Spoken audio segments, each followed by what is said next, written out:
The Las Vegas SWAT team went from room to room at the Mandalay Bay Hotel to evacuate it in the aftermath of the shooting spree. This video taken by NBC News' Joe Fryer.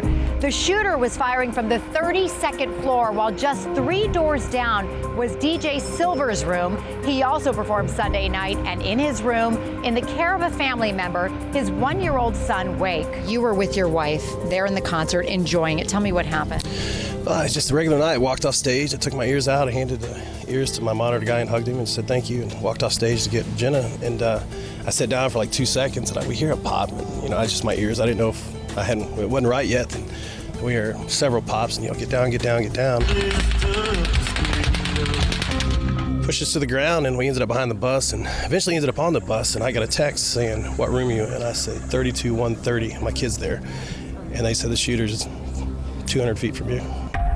Pinned down as bullets hailed from the Mandalay Bay, Dee Jay Silver and his wife Jenna couldn't get to their 13-month-old son Wake, who was with a family member just 3 doors down from the shooter. I can't say this to my wife because she's crying and shaking, and and that was almost 5 minutes into it, and it was terrible. I just couldn't get to the kid. I honestly couldn't breathe. I couldn't think. I just like shut off. But DJ and Jenna managed to escape to a safe zone where they suffered hours waiting to reunite with their son. We don't have phones. Her phone's dead. And he gave it to her phone number to a friend, and she said, finally got a text, said we were at Town Square. And this was about 2.5, 3 hours later, and coming to find out. They had taken your son out of the room and taken him to Town Square? I guess Vegas SWAT came in, kicked in the door, and at the same time they rushed the rooms and took the kid and ran out with him to the elevator. And I thought the safest place in the world was that kid sitting in that hotel room, and come find out he's that close. And longest 2.5 hours of my life. And then we finally found him in Town Square, sitting on the side of the road, picked him up, and I just hugged him till like 6 o'clock in the morning. What was that moment like for you? When they're young, they don't really.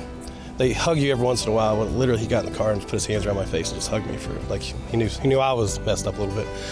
But we got him on a plane last night to Nashville, and I'm sitting here waiting to get all our stuff so I can go home. I'm wondering the meaning behind your son's name. Jenna always had this kind of name. She never told me, and she said, "What do you think of Wake?" And I thought that was so great. And I was in South Beach, and there was a surfboard stuck up in the sand. It said, "Wake up and live," and I was like, "That name's perfect."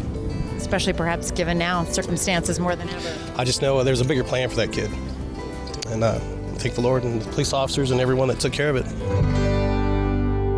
Now, Dee Jay Silver's wife is thankfully at home with their son, Wake, and she posted this on Instagram. "Thank you to everyone who helped the injured so selflessly. Not everyone, including myself, is that brave. We are holding each other tight today and every day. It is time to just love each other." And that adorable photo, of course, with little Wake surrounded by the love letters all around, kid. Just so sweet.